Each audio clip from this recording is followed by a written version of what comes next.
Les Gilets jaunes ont fait ressurgir aussi une idée que vous étiez bien seul à défendre des dizaines d'années auparavant, celle du tirage au sort. Bon, une vieille idée de la démocratie grecque, mais j'imagine que ça vous a touché et intéressé tout de même.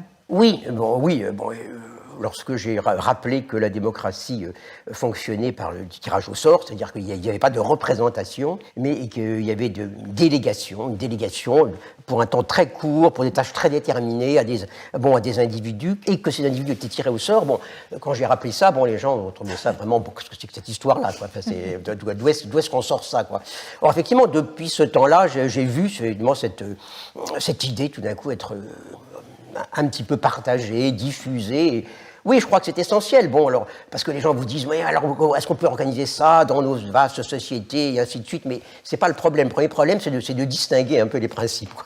C'est-à-dire de distinguer ce qui est la démocratie du système représentatif, qui peut avoir des avantages, peu importe, enfin si, ça importe, bien sûr, mais en tout cas qui n'est pas la démocratie, je veux dire quelque chose de complètement différent et qui a été créé en principe, au départ, contre la démocratie. Donc voilà, premièrement, je crois qu'il faut refaire un petit peu de la clarté, parce que sans ça, on est dans une espèce de brouillard absolument total, et c'est une première chose. Et une deuxième chose, effectivement, c'est qu'il faut rappeler quand même que si on croit sérieusement à un pouvoir du peuple, ça veut dire un pouvoir de n'importe qui. Ça veut dire qu'on suppose une capacité égale. Alors, on peut dire que c'est utopique, c'est absurde, mais à ce moment-là, on ne parle plus de démocratie. Si on parle de démocratie, on parle disons, d'un mode d'agir commun qui est fondé sur l'idée d'une capacité partagée.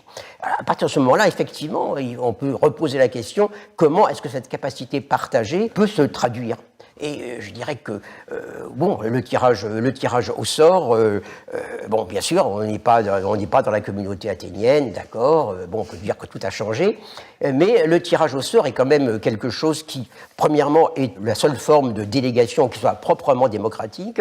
Deuxièmement, c'est aussi la seule forme, je crois, de délégation qui, aille à l'encontre de ce que nous connaissons, à savoir la privatisation du pouvoir de tous, à savoir la reproduction indéfinie d'une classe de politiciens, à savoir le clientélisme, à savoir le type d'oligarchie comme ça, autoreproductrice dans lequel nous vivons.